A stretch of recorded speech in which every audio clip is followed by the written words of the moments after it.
Ensuite, pour vous parler un petit peu de cette conscience qui anime chaque chose et de cette idée de séparation que l'on a de cette conscience. En fait, on est la conscience qui s'anime dans tout ce que vous percevez, tout ce que vous voyez.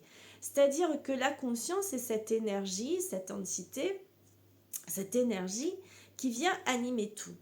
Je donne souvent l'exemple de cette énergie qui anime les planètes, qui fait pousser un arbre. Tout ça, c'est la conscience en fait, la conscience manifestée en la matière. Donc ça, on est tous d'accord là-dessus. Sauf que le problème de l'être humain, il est où? Alors, c'est pas un problème en soi, on va le voir, c'est qu'on croit être séparé de ça. On sait intérieurement qu'on est cette conscience, mais on se vit comme étant séparé de cette conscience. Alors qu'on est la conscience, on est la vie même, on est l'absolu. Et en tant que conscience, eh bien, on est créateur de tout ce que l'on voit, de tout ce que l'on perçoit, parce qu'on n'est pas séparé. C'est une fusion totale. On est la conscience qui émerge en une multitude de choses. Quand mes enfants étaient petits, je leur donnais chaque fois cet exemple. Je prenais un bout de tissu, j'ai un pull à côté, et je leur disais, voilà, imaginez, d'ailleurs s'ils voient la vidéo, ils vont rigoler, ça va leur rappeler des tas de souvenirs. Je leur disais, voilà, imagine ça, c'est la conscience, l'énergie de vie qui vient et qui décide de se mettre en forme. Et elle crée, hop, elle crée un arbre ici, elle crée un être humain là, elle crée une maison là, et elle se manifeste dans des milliards de formes différentes. Pourquoi? Eh bien, pour expérimenter des émotions, pour expérimenter des choses. La conscience, si elle est juste le néant, elle n'expérimente rien. Elle expérimente, elle se met en forme, elle se met en matière pour expérimenter des émotions. La conscience a voulu que l'être humain oublie qu'il est la conscience, parce que sinon elle ne vivrait pas ses émotions.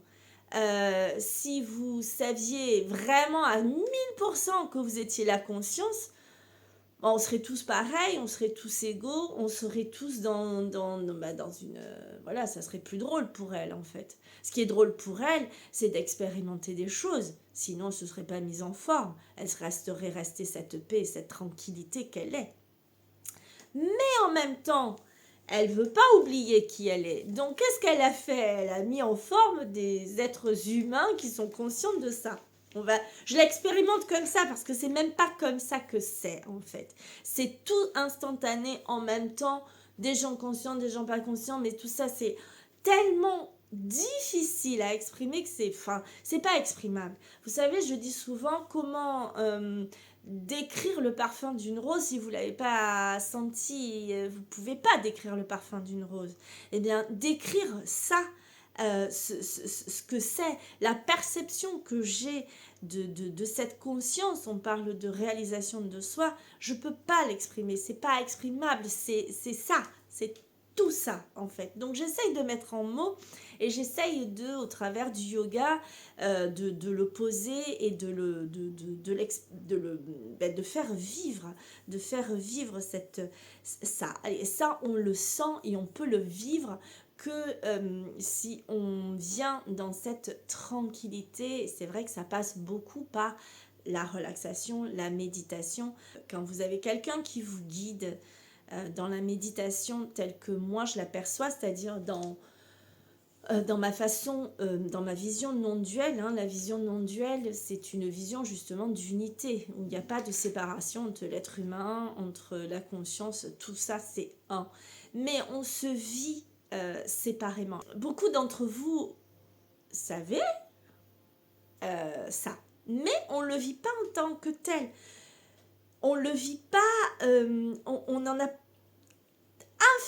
infinité de conscience de ça. On se vit toujours avec les peurs, avec les machins, avec tout ce que l'on a.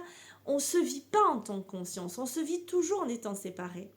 C'est pour ça que je dis à chaque fois, tout est parfait. Tout est parfait parce que c'est la vie, c'est la conscience, l'absolu, la vie qui fait vivre les choses. S'il y a l'idée d'un bien et d'un mal, ou de dire, il y a de bonnes énergies, de mauvaises énergies, il y a séparation, vous le voyez bien. Il y a des bonnes énergies, des mauvaises énergies. Mais je vais beaucoup plus haut que ça. Je viens percevoir les choses d'encore plus haut que ça. Et encore plus haut que ça, c'est la conscience qui a créé le bien et le mal. C'est pas, il n'y a pas séparation. Mais dans l'humain, c'est un petit peu le principe d'Adam et Ève. Dans l'humain, il y a cette idée de séparation. Mais tout l'éveil, toute la réalisation du soi, c'est de fusionner tout ça. C'est voir la vie depuis cet espace.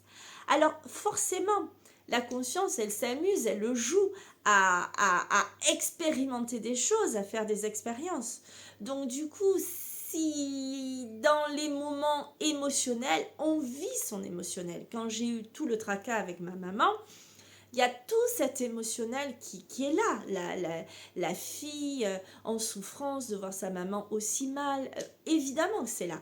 Mais il y a toujours chez moi ce regard qui vient à un moment donné se détacher. C'est-à-dire que quand je perçois que c'est trop impliqué émotionnellement, c'est-à-dire qu'à ce moment-là, je m'identifie énormément, enfin je viens dans l'identification totale du personnage. Tout mon travail en tant que sophrologue et prof de yoga, c'est de vous apprendre le plus possible à, euh, à prendre cette distance entre l'émotionnel, quand il est pas chouette, on va dire, entre guillemets, pour vous amener à vous voir depuis cet espace-là, à vous voir depuis cette prise de recul, c'est-à-dire à ne plus être trop impliqué émotionnellement. On peut être impliqué émotionnellement, il n'y a pas de souci. Comme j'ai écrit, ça pleure de voir sa maman comme ça. Mais en même temps, il y a ce regard qui vient là et qui a cette conscience d'être cette unité et d'être juste cette conscience qui se vit dans l'émotion. Et du coup, je viens goûter l'émotion sans en faire quelque chose de mental. Et c'est tout mon job que j'essaye de faire. Et au yoga, c'est magnifique parce que j'arrive à vous le faire toucher, à vous le faire percevoir par la relaxation finale, par les mots que je pose, les sujets qu'on aborde au début. Et bien évidemment, mes accompagnements sophro vont aussi dans ce sens-là. C'est vous apprendre à faire ce qu'on appelle l'expérience directe. L'expérience directe, c'est quoi? C'est venir là, pas couper le mental, mais apprendre à voir que euh, euh, mon esprit, c'est vous amener à observer vos pensées et prendre conscience que vos pensées, en fait, elles proviennent d'un conditionnement. C'est-à-dire, je dis à chaque fois, si vous étiez né chez les papous, tout ce que vous pensez, tout ce que vous percevez, tout ce que vous vivez serait complètement différent. Donc c'est bien la preuve que vos pensées ne viennent pas déterminer une réalité. Mes notions d'amour que j'ai moi, c'est-à-dire la fille qui vient s'occuper de sa maman, c'est parce que j'ai été conditionnée comme ça. J'ai vu ma grand-mère vivre chez moi, j'ai vu voilà, tout cet amour se déployer d'une maman envers sa fille. Mais quelqu'un qui n'aura pas vécu une telle relation avec sa maman, avec ses parents, qui n'aura pas été élevé dans cet amour-là, bien évidemment, n'aura pas le même émotionnel. Donc c'est évident. Mais en même temps, je perçois que c'est du conditionnement. Donc ça me permet de mettre cette distance. Et c'est ce que je vous apprends. C'est à revenir là. Et l'expérience directe, c'est exactement ça. C'est-à-dire, hop, quand je vois mon mental qui part dans l'inquiétude, dans le tracas, c'est comme hier, j'ai dû laisser ma maman avec des vidéos un peu partout à la maison pour aller faire mon yoga ou faire mes accompagnements. Et je vois l'inquiétude arriver, c'est-à-dire je vois le stress monter, comment je vais faire, hop, et hop, je reviens là. Et je vois que c'est la conscience que je suis qui vient vivre ça. Et ça permet de mettre de la distance et mettre beaucoup de tranquillité. Donc, la réalisation du soi, l'éveil, tous les mots que vous voulez y mettre, à la limite on s'en fout et contre fou, ça ne vient pas. Beaucoup de gens disent oh mais j'ai peur d'être complètement détaché émotionnellement, de plus rien ressentir. Mais non, et c'est encore plus. Pourquoi c'est encore plus? Parce que c'est pleinement vécu depuis cet absolu, depuis cette conscience. Il y a plus de détachement. Donc ça vit libre, ça vit pleinement. Les larmes coulent et c'est des larmes presque de joie de pouvoir vivre ça, de pouvoir vivre ça dans son humain. Et en même temps, il y a ce détachement qui vient se poser. Je ne maîtrise rien parce que je ne maîtrise rien en tant qu'Elisabeth, parce que je suis la conscience qui va expérimenter et qui expérimente ce qu'elle veut. Et c'est en même temps en cela qu'on est créateur, parce que quand on se sait être cette conscience qui anime chaque chose, chacun de nos faits et gestes, et bien quand on vient voir la vie depuis cet intérieur-là, eh bien on peut guider et diriger sa vie dans le sens qui nous sied, parce qu'il n'y a plus de conditionnement, il n'y a plus de peur, tout est vécu depuis cette conscience-là, juste incroyable.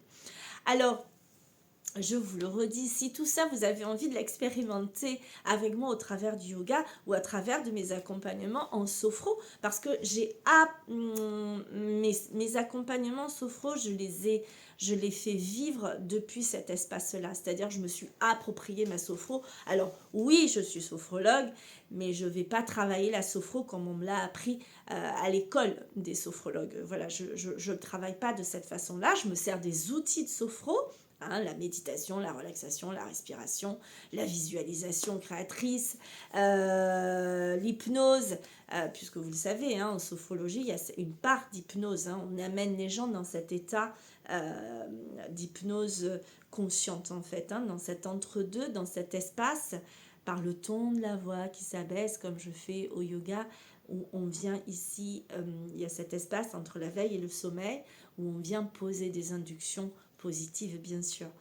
Voilà, j'ai essayé dans cette petite vidéo de vous expliquer et je voulais vous dire que j'ai une gratitude bien évidemment. De là, j'ai de la gratitude évidemment de ce qui s'est produit avec ma maman parce que ça m'a permis encore plus déjà de voir l'amour que j'ai pour elle et puis de voir, parce que tout ça c'est de l'amour, c'est de la conscience qui s'expérimente dans l'amour et en même temps ça m'a permis encore plus d'affiner toute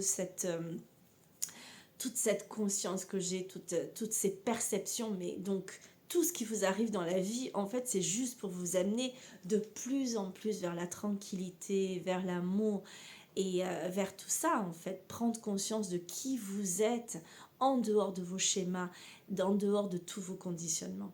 Voilà, je vous remercie, je vous souhaite une magnifique journée et vous avez tout sur mon site être-et-bien-être.com. Entre chaque mot, le tiré du 6, être-et-bien-être.com et vous avez l'onglet yoga avec tous les cours que je pratique.